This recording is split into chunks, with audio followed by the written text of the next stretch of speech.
My self कंचन यादव और आज का हमारा टॉपिक है sales anomaly detection.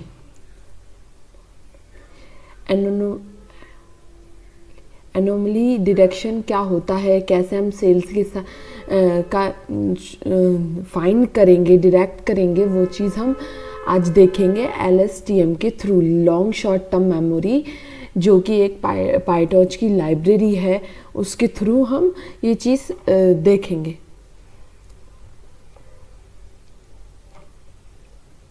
Sales anomaly detection is the process to identify unusually pattern, मतलब ऐसा डेटा जो कि बेसिक ऐसे डे स्पॉट करता है सेल्स के जो अनएक्सपेक्टेडली हाई या लो होते हैं, मतलब जो डिफरेंट बिहेवियर्स होते हैं। जैसे कि नॉर्मली हमारी सेल कुछ में नंबर ऑफ डेटा में हाई और लो जा रही है, और वहाँ पे कुछ डे ऐसे हैं जिस दिन एक्सट्रीमली हाई या एक्सट्रीमली लो जाती है, तो वो आपके वो हमें डिटेक्ट करना है। ठीक है, तो ये हम कैसे वो डेटा डिटेक्ट करेंगे, डे सेल्स डिटेक्ट करेंगे जिस दिन एक्सट्रीमली हाई एंड लो जाएगी, जो एकदम अलग नॉर्मल बिहेवियर से डिफरेंट होगा। ठीक है, सेल्स का तो वो हमें चीज़ फाइंड करनी है, डिटेक्ट करनी है। वो हम किसके थ्रू करते हैं? LSTM long short term memory algorithm के थ्रू हम ये चीज़ शॉर्ट करेंगे, क्योंकि उसमें हम उसकी फीचर्स होता है कि वो मेमोरी को स्टोर करता है। ठीक है, प्रीवियस मेमोरी को स्टोर करता है, जो नया आउटपुट होता है न्यू नेक्स्ट लेवल का, उसके वो कंसीडर करता है प्रीवियस डेटा को भी। ठीक है, देन उसके हिसाब से वो आउटपुट प्रोवाइड करता है। इसके LSTM कैसे वर्क करता है, क्या एक्चुअली में LSTM होता है, लॉन्ग शॉर्ट टर्म मेमोरी क्या होती है, इस पे हम एक पहले भी पूरा समझा चुके हैं। तो देन हम आज यही देखेंगे कि हम एनोमली कैसे डिटेक्ट करेंगे using long short term memory algorithm का यूज़ करके। ठीक है, तो बेनिफिट्स क्या होते हैं? ठीक है, बेनिफिट्स है cost saving and enhanced data quality को इनहेंस करना, इम्प्रूव्ड डिसीजन मेकिंग, ठीक है, risk management, reduce data down time, ठीक है, high accuracy of ML AI model. ठीक है, हाई एक्यूरेसी देता है ML AI मॉडल। ठीक है, तो ये सब हमारी बेनिफिट्स होते हैं। ठीक है, यूज केस क्या होंगे, कहाँ ये किस कंडीशन में हम यूज़ कर सकते हैं, कहाँ डेटा डिटेक्ट कर सकते हैं जो कि एक्सट्रीमली हाई या लो होगा। ठीक है, तो बैंकिंग फाइनेंस सर्विस का जो डेटा है, इंश्योरेंस का जो डेटा है, उसका देख सकते हैं कि ऐसे कौन से पर्टिकुलर डे जो फाइनेंशियल डेटा एकदम हाई जाए या लो जाए। ठीक है, वो चीज़ हम फाइंड कर सकते हैं। IT एंड टेलीकॉम डेटा के ऊपर काम कर सकते हैं। टेलीकॉम और IT उसमें रिटेल सेल में हम इसका यूज़ कर सकते हैं कि कौन सा ऐसा डे था या कौन सा ऐसा टाइम पीरियड था जिसके दौरान हमारी सेल एक्सट्रीमली हाई या एक्सट्रीमली लो गई थी, तो वो ऐसा कौन सा टाइम पीरियड था। ठीक है, तो ये चीज़ हम डिटेक्ट कर सकते हैं। हेल्थ इंश्योरेंस के डेटा के ऊपर हम डिटेक्ट कर सकते हैं। ठीक है, डिफेंस एंड गवर्नमेंट डेटा में भी हम इसका यूज़ कर सकते हैं। ठीक है, मैन्युफैक्चरिंग में भी यूज़ कर सकते हैं। ये यूज़ केस है कि हम कहाँ इस एल्गोरिथम का, इस प्रोसेस का यूज़ कर सकते हैं। ठीक है, ठीक है, कैसे हम इसको प्रिडिक्ट करेंगे using LSTM long short term memory, कैसे एनोमली डिटेक्ट करेंगे using long short term memory. ठीक है, तो उसके लिए क्या करेंगे, हम रॉ डेटा लेंगे। हमारा जो रॉ डेटा होगा वो एक्सेल फॉर्मेट में होगा। ठीक है, तो एक्सेल फॉर्मेट को हम पहले प्री प्रोसेस करेंगे, यदि उनमें कुछ कमियां हैं तो वो कमियां फुलफिल करेंगे, जैसे कोई ब्लैंक रो है, नन डेटा है, या अनएक्सपेक्टेड डेटा है जो कि उस कॉलम में होना नहीं चाहिए, तो वो सब हम क्लीन करेंगे। देन उसको लॉन्ग शॉर्ट टर्म मेमोरी में पास करेंगे। ठीक है, लॉन्ग शॉर्ट टर्म मेमोरी में पास करेंगे, मॉडल क्रिएट करेंगे। यदि मॉडल हमारा ड्रॉप आउट की बना रहा है तो उसको ड्रॉप करेंगे। ठीक है, फुली कनेक्टेड आउटपुट। देन फिर हम फाइनली एनोमली डिटेक्ट एल्गोरिथम का अप्लाई करेंगे, जिसमें हम थ्रेशोल्ड अप्लाई करेंगे प्रिडिक्टेड डेटा और मेन डेटा के बीच में हम ये चीज़ डिटेक्ट करेंगे। किस किस डेटा के ऊपर हम पहले थ्रेशोल्ड डेटा निकालेंगे, प्रिडिक्ट डेटा निकालेंगे, और मेन जो डेटा है उनको यूज़ करके हम डिटेक्ट करेंगे अपनी एल्गोरिथम को। देन वो रिजल्ट हमें शो कर देगा। ठीक है, तो ये प्रोसेस है कि कैसे हम वर्क करेंगे। ठीक है, तो अब हम कोडिंग पार्ट पे चलते हैं। तो हमें कोडिंग करने के लिए कुछ बेसिक सी लाइब्रेरी हैं। पांडास का यूज़ हम करते हैं डेटा सेट के ऊपर काम करने के लिए, उसको रीड करने के लिए, उसको मैनिपुलेट करने के लिए। नमपाई लाइब्रेरी का यूज़ करते हैं लीनियर अलजेब्रा और मैथमेटिकल इक्वेशंस के लिए। टॉर्च ये हमारी पाईटॉर्च की बेसिक लाइब्रेरी है। ठीक है, torch.nn, NN stand for neural network. इसके अंदर सारे न्यूरल्स नेटवर्क के model, function and classes created है, फॉर्मूलेस क्रिएटेड है। इसका यूज़ करके हम उनको यूज़ करते हैं, इसको कॉल करके यूज़ करते हैं। मैटप्लॉटली इसका यूज़ हम विजुअलाइजेशन, ग्राफी प्लॉट करने के लिए यूज़ करते हैं। एसक्यूएल प्री प्रोसेसिंग, इसका यूज़ हम डेटा को प्रोसेस करने के लिए करते हैं, जिसके थ्रू हम इसके मिनी मैक्स स्केलर का यूज़ करेंगे, जिससे हम अपने डेटा को स्केल्ड करेंगे। ठीक है, data set and data loader, ये डेटा के ऊपर काम करने के लिए हम यूज़ करते हैं। ठीक है, तो ये हम लोड कर लेते हैं। देन हम अपने डेटा को लोड करेंगे। तो हमारा डेटा, हमने सेल्स का नेटस्वीट का डेटा लिया है सेल्स का। ठीक है, उसको हम यूज़ कर रहे हैं, उसके हिसाब से हमारा जो डेटा है उसका एनोमली डिटेक्ट करेंगे। ये देखेंगे कि कौन सा ऐसा टाइम पीरियड था जिस दिन एनोमली एकदम हाई या लो जा रही है। ठीक है, तो उसके लिए हमने ये डेटा लिया है। ये हमारा डेटा कॉलम्स है, जिसमें order ID, order date, shipping date, shipping mode, customer ID, customer name, segment, country, city, state, portal code. ये हमारा सेल्स का डेटा है जो एक्चुअली उससे रिलेटेड कॉलम्स है। बट हमारे इस पर्टिकुलर एल्गोरिथम के लिए जो हमें एनोमली डिटेक्ट करना है, उसके लिए सिर्फ हमें डेट एंड सेल, इन दो कॉलम की ज़रूरत है, बाकी किसी भी कॉलम का कोई ज़रूरत नहीं है, क्योंकि हम एनोमली डिटेक्ट कर रहे हैं। तो एनोमली क्या है, आपका एक पर्टिकुलर डे की टाइम पीरियड की सेल को फाइंड करेगा कि कौन से टाइम पीरियड में सेल एकदम अपने नेचर से एक्सट्रीमली डिफरेंट जा रही है, जो कि आपकी हाई भी हो सकती है, लो भी हो सकती है। ठीक है, तो ये हमें ये चीज़ फाइंड करना है। तो इसके लिए सिर्फ हमें ऑर्डर डेट और सेल्स दो कॉलम की ज़रूरत होगी। तो ये हमने सेल्स का वो ERP नेटस्वीट का डेटा यूज़ किया था। देन हम इसको प्रोसेस करेंगे।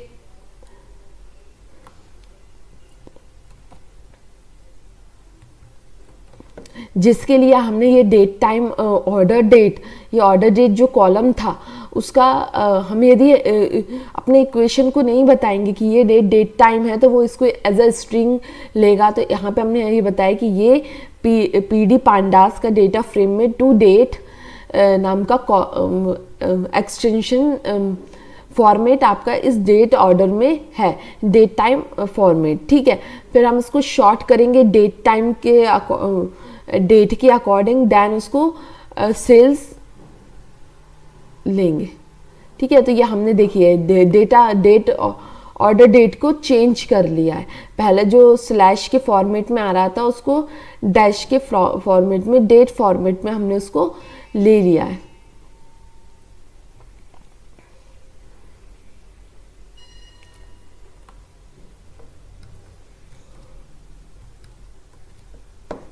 देन हम डेटा को स्केल करेंगे। स्केल करने के लिए सिर्फ हमें सेल्स का डेटा चाहिए, क्योंकि हम पर्टिकुलर डेट या पर्टिकुलर टाइम के अकॉर्डिंग अपनी सेल्स की को डिडक्ट करेंगे। तो हम सेल्स का जो डेटा है उसको नॉर्मलाइज करेंगे, उसको हम चेंज करेंगे मिन मैक्स स्केलर के थ्रू, जो कि -1 से लेके 1 तक के बीच में अपनी वैल्यू को चेंज करता है। ठीक है, तो ये हम करेंगे। देन हमने एक नया कॉलम यहाँ पे क्रिएट हो गया है, जो कि ये सेल्स का जो डेटा था 16.448 उसको 0.007 में कन्वर्ट कर दिया है। इस तरीके से हमारा डेटा -1 से लेके 1 तक के बीच में क्रिएट हो गया, जहाँ पे हमने एक नया कॉलम बना के हमारा डेटा को क्रिएट किया है। स्केलिंग का डेटा, देन अब हम यूज़ करेंगे ये स्केलिंग का डेटा एंड ऑर्डर डेट, इन दोनों के बीच में ही हम अपनी प्रोसेस करेंगे। देन उसके लिए हम क्या करेंगे, पहले डेटा सेट क्रिएट करेंगे, क्योंकि जो हमें एनोमली डिटेक्ट करना है वो एक बार टाइम के अकॉर्डिंग क्रिएट करना है। तो वो टाइम क्रिएट करने के लिए हमें सीरीज लेंथ सीरीज बनानी होती है कि पर्टिकुलर सीरीज के अंदर वो हमें ग्राफ में शो करेगा, पर्टिकुलर सीरीज के अकॉर्डिंग हमें वो पॉइंट्स निकाल के देगा जिस पॉइंट पे आपका ग्राफ प्लॉट होगा। ठीक है, तो हमने ये सीक्वेंस लेंथ डिफाइन की 30। ठीक है, यहाँ पे हमने एक सेल्स डेटा सेट क्रिएट किया जिसमें डेटा सेट हमने पैरामीटर्स पास किया, उसके अंदर फंक्शन क्रिएट किया और हमने यहाँ पे लेंथ ली है, डेटा लिया है, सेल्फ 2 वेरिएबल लिए हैं जो कि यूज़र डिफाइंड होंगे। ठीक है, फिर हमने लूप लगाया है किसकी, डेटा की लेंथ से लेकर माइनस आपकी सीक्वेंस लेंथ तक। ठीक है, फिर हमने डेटा को एक्स और वाई में अलग अलग अपेंड कर लिया है। देन उसको टेंसर में बदल दिया है, क्योंकि जो हमारा फॉर्मेट होगा वो टेंसर फॉर्मेट होगा, क्योंकि हम टेंसर फॉर्मेट को यूज़ करते हैं पाईटॉर्च में। ठीक है, तो उसको टेंसर में बदल दिया। इस तरीके से ये डेटा सेट को क्रिएट करने की फंक्शन क्रिएट हो गया। अब इसका यूज़ करके हम डेटा सेट क्रिएट करेंगे। हमने एक वेरिएबल बनाया डेटा सेट नाम का, ठीक है, जिसमें हमने ये sales function sales data set ये कॉल किया। इसके अंदर हमने स्केल्ड का डेटा जो हमने नया क्रिएट किया था स्केलिंग करके कॉलम, वो कॉलम को यूज़ किया, उसकी वैल्यू यूज़ की। साथ में हमने सीक्वेंस लेंथ जो 30 थी वो हमने पैरामीटर्स पास किया, मतलब data and sequence length 2 parameters हमने पास किए। ये फंक्शन में यूज़ होंगे, इसके सीक्वेंस क्रिएट होंगे। सीक्वेंस आपके एक्स एंड वाई में अलग अलग स्टोर होंगे, साथ में आपका टेंसर में चेंज हो जाएगा डेटा। अब इसमें जो डेटा है वो प्रोसेस्ड डेटा है, साथ में आपका टेंसर में कन्वर्टेड डेटा है। ठीक है, फिर इसको हम लोडर में कन्वर्ट करेंगे, क्योंकि जो हमारा मॉडल है वो लोडर के थ्रू हमारा डेटा को लोड करता है। तो हमने लोडर में क्रिएट किया, ठीक है, जिसके लिए हमने डेटा लोडर का यूज़ किया। उसमें डेटा सेट जो इसमें डेटा था वो यूज़ किया, बैच साइज 32 यूज़ किया, मतलब ये जो डेटा है वो 32 बैच साइज के फॉर्म में हमारा फॉर्मूले में लोड होगा, मतलब मॉडल्स में लोड होगा ये। ठीक है, फिर हमने LSTM long short term memory हम क्रिएट करेंगे मॉडल को। ठीक है, उसके लिए हमने क्लास बनाई LSTM मॉडल नाम की, ठीक है, जिसमें हमने nn.module को इनहेरिट किया। इसका मतलब जो न्यूरल नेटवर्क मॉड्यूल में क्रिएटेड जितने भी फंक्शंस और फॉर्मूले हैं वो हम इस पर्टिकुलर क्लास में यूज़ कर सके, इसलिए हमने उसको इनहेरिट किया है। ठीक है, फिर फंक्शन डिफाइन किया है इनिट का हम, ठीक है, जिसमें हमने इनपुट साइज 1, हिडन साइज 64 और नंबर लेवल 2 डिफाइन किए। मतलब आपका इनपुट साइज क्या होगा 1, मतलब आपके पास कितना डेटा है जिसके थ्रू आप एनोमली डिटेक्ट कर रहे हैं। मतलब सेल्स स्केल्ड नाम का एक कॉलम है जो हम अभी यूज़ कर रहे हैं, इसका मतलब है यहाँ पे इनपुट क्या होगा 1 होगा, क्योंकि हम एक ही कॉलम यूज़ कर रहे हैं सेल्स स्केल्ड। ठीक है, तो हम यहाँ पे इनपुट 1 लेंगे। वो इनपुट 1 को 4 न्यूरल्स में कन्वर्ट करेगा। यहाँ पे हमने नंबर ऑफ न्यूरल्स लिखे हैं कि वो कितने न्यूरल्स में वो उसको कन्वर्ट करके प्रोसेस करेगा। नंबर लेवल्स, ये हमारी LSTM की कितनी लेवल्स वो क्रिएट करेगा, 2 लेवल्स क्रिएट करेगा, क्योंकि इसमें हम प्रीवियस डेटा को स्टोर करते हैं। ये उसी का सेंस है कि हमें कितना लेबल्स क्रिएट करनी है। ठीक है, फिर हमने LSTM एक वेरिएबल बनाया, एक लीनियर वेरिएबल बनाया। LSTM में हमने न्यूरल्स के थ्रू के थ्रू LSTM मॉडल को कॉल किया है, फॉर्मूले को कॉल किया, जिसके अंदर हमने input size, hidden size, number label use किए हैं। ठीक है, जो भी आपका हिडन साइज के थ्रू प्रोसेस डेटा आएगा वो आपकी सेकंड लेवल में इनपुट डेटा हो जाएगा। ठीक है, इनपुट डेटा और आउटपुट हमें क्या चाहिए, 1 आउटपुट चाहिए हमें। ठीक है, तो ये हमारा फॉर्मूला क्रिएट है। फॉरवर्ड फंक्शन के थ्रू हम इस पर्टिकुलर इनिट फंक्शन में हमारे डेटा को पास करते हैं।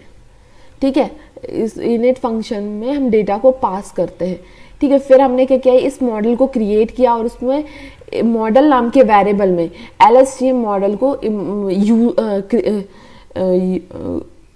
यूज किया है।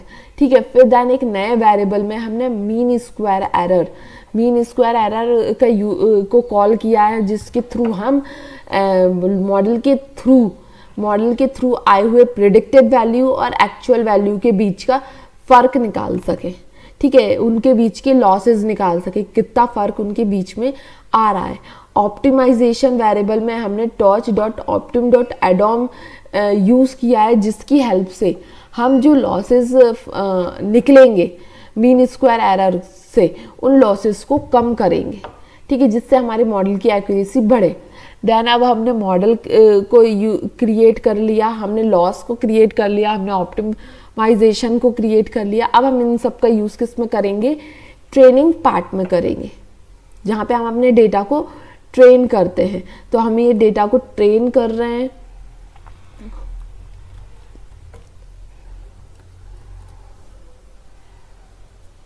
जिसमें हमने नंबर ऑफ इपॉक्स रन किया 30, मतलब 30 टाइम्स ये लूप रन करेगा। ठीक है, लॉसेस के लिए हमने स्टोर करने के लिए एक लिस्ट क्रिएट की है ब्लैंक। देन हमने फॉर लूप रन किया, मॉडल को ट्रेन मोड पे सेट किया।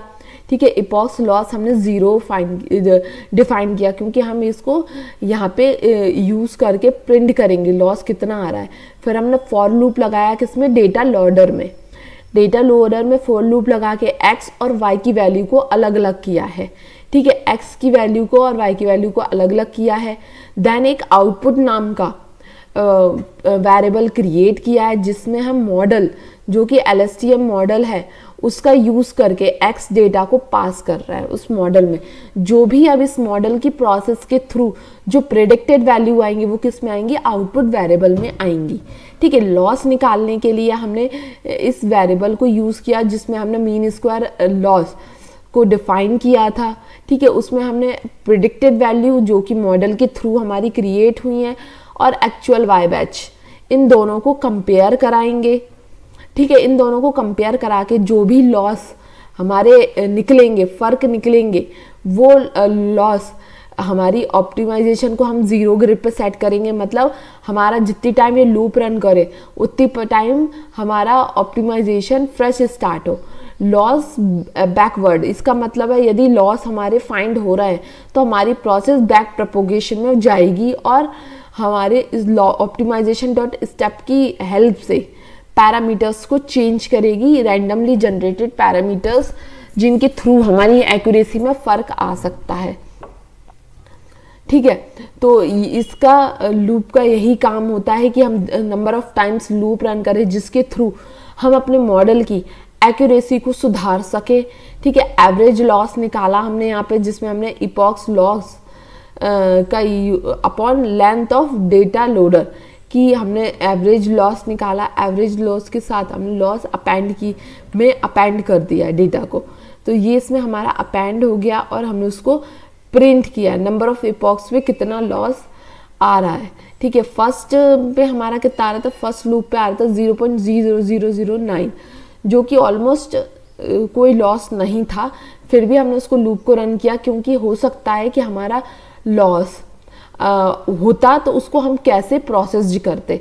तो 30 लॉस में वो हमारा 0.008 में कन्वर्ट हो गया। यदि हमारा यहाँ पे कोई ज़्यादा लॉस नहीं है, ऑलमोस्ट एक्यूरेसी 100% जा रही है, मान लीजिए ऐसा डेटा नहीं होता जिसकी एक्यूरेसी अच्छी होती, ठीक है, तो उसके लिए हमारे ये लूप रन करते हैं जिससे वो लॉस को कम करता है।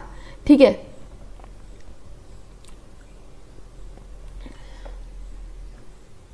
ठीक है, अब हम इस लॉस के ग्राफ को प्लॉट करेंगे कि किस तरीके से इपॉक्स की हेल्प से हमारा लॉस कम हुआ है। ठीक है, जैसे आपका इपॉक्स रन हुआ है, ठीक है, जब आपका इपॉक्स रन नहीं हुआ था, जब आपका लॉस ज़्यादा था, जैसे जैसे आपका इपॉक्स रन हुआ है वैसे आपका इपॉक्स वैसे लॉस कम होता गया है। ये इस चीज़ को रिप्रेजेंट कर रहा है। ठीक है, अभी हमारा लॉस कुछ ज़्यादा नहीं था, ऑलमोस्ट सही था, बट हमारा ऐसी कोई डेटा होता है जिसमें लॉस ज़्यादा होते हैं, उस कंडीशन में हम इन ट्रेनिंग को यूज़ करते हैं। ठीक है, अब एनोमली डिडक्ट कैसे एनोमली डिडक्ट करेंगे। ठीक है, जो हमारा मेन पार्ट है इस सेशन का कि एनोमली हमें सेल्स की एनोमली डिडक्ट करना है, सेल्स डेटा की, मतलब ऐसा कोई टाइम पीरियड पे डेटा को प्लॉट करना है, पता स्पॉट करना है जिस दिन हमारी सेल एक्सट्रीमली हाई या लो गई थी। तो इसके लिए हम मॉडल को इवेलुएट मोड पर सेट करेंगे, हम इनपुट डेटा को लेंगे जो कि हमारा सेल्स स्केल्ड है।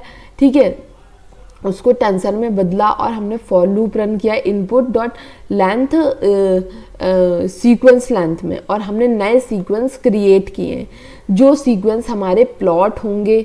ठीक है, वो हमने सीक्वेंस क्रिएट किया और हमने प्रिडिक्शन भी, प्रिडिक्टेड वैल्यू भी फाइंड की। जो इसमें सीक्वेंस आए वो हमने मॉडल में कॉल किए, मॉडल में कॉल करने के बाद नए प्रिडिक्टेड वैल्यूज हमने क्रिएट किए। ठीक है, तो देन हम इसको आगे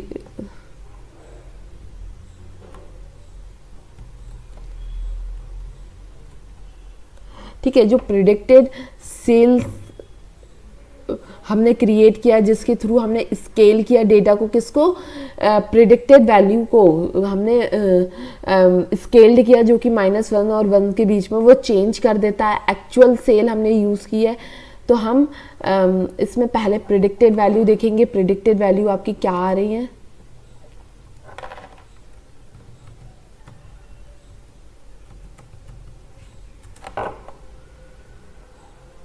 ठीक है, ये हमारी प्रिडिक्टेड वैल्यू आ रही है। इसको हमने क्या किया है, जो भी आपका इसमें हमारी स्केलिंग के थ्रू आ रही थी उसको एक्चुअल नंबर्स में बदल दिया है, मतलब स्केलिंग डेटा को हमने एक्चुअल नंबर में चेंज कर दिया है, क्योंकि हम जो प्लॉट करेंगे वो एक्चुअल नंबर से ही हम समझ पाएंगे। यदि वो स्केलिंग नंबर होते 0 होता, -1 होता, 1 होता, तो वो हमारे लिए समझना डिफ़िकल्ट होता। तो हमने क्या किया है, इस स्केल ट्रांसफॉर्म, इन्वर्स ट्रांसफॉर्म के थ्रू हमने जो स्केल्ड डेटा क्रिएट किया था उसको नॉर्मल डेटा में चेंज कर दिया। ठीक है, फिर एक्चुअल वैल्यूज़ जो थी वो एक्चुअल वैल्यू हमने एक्चुअल सीक्वेंस निकाल लिया, हमने प्रेडिक्टेड सीक्वेंस निकाल लिया। देन हम कैलकुलेट करेंगे एरर पॉइंट्स। ठीक है, एरर पॉइंट्स क्या होंगे, इन दोनों के बीच का फर्क। ठीक है, प्रिडिक्टेड और एक्चुअल के बीच का फर्क, आपका जो है लॉस जो है वो आपके कितने लॉसेस आ रहा है, कितना फर्क आ रहा है दो एक्चुअल और प्रिडिक्टेड वैल्यू के बीच में। ठीक है, थ्रेशोल्ड हम निकालेंगे क्योंकि हमें एनोमली डिटेक्ट करने के लिए इसकी ज़रूरत है, जिसमें हम एरर मीन और एरर स्टैंडर्ड का यूज़ करके डिफाइन करते हैं। तो ये हमारी वैल्यू क्रिएट हो गई है। ठीक है, ठीक है, एनोमली फाइंड करने के लिए हम क्या करेंगे, एरर,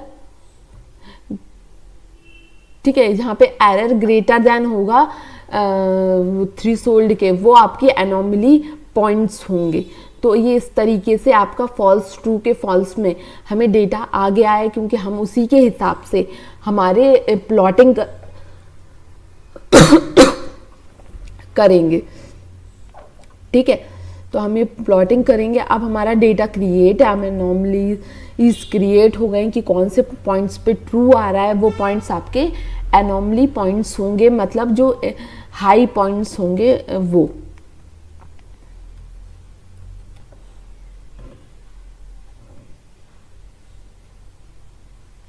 ठीक है, हमने डेटा को प्लॉट किया। प्लॉटिंग के लिए हमने डेटा फिगर क्रिएट किया जो कि 14/6 का होगा, और हमने ऑर्डर डेट यूज़ की है, सीक्वेंस लेंथ के क्रिएट किया ऑर्डर डेट का, जो कि हमारी एक्चुअल सेल रिप्रेजेंट कर रहा है। हाँ, पर्टिकुलर ऑर्डर डेट पे एक्चुअल सेल आपकी प्रिडिक्ट करेगा, देन पर्टिकुलर डेट टाइम पे आपकी प्रिडिक्टेड हमें डिस्प्ले करेगा, और रेड डॉट आपके एनॉमली शो करेंगे। ठीक है, सेल्स हमने यहाँ पे किया है। ठीक है, देखिए हमें ये सेल्स एनॉमली डिटेक्शन का डेटा है, जिसमें एक्चुअल वैल्यू आपकी ब्लू शेड में दे रहा है और एनॉमली आपकी रेड डॉट दे रहा है। ठीक है, आपकी नॉर्मल सेल इतनी है, ये आपकी नॉर्मल सेल ग्राफ है, जिसमें आपका कुछ पॉइंट्स बहुत एक्सट्रीमली लॉन्ग जा रहे हैं, कुछ लॉन्ग जा रहे हैं। तो ये रेड डॉट जो है वो आपकी एनॉमली शो कर रहे हैं, एनॉमली पॉइंट्स शो कर रहे हैं, जो कि पर्टिकुलर टाइम पीरियड में आपकी सेल को हाई हुई थी। ठीक है, ये वो डेटा टाइम है।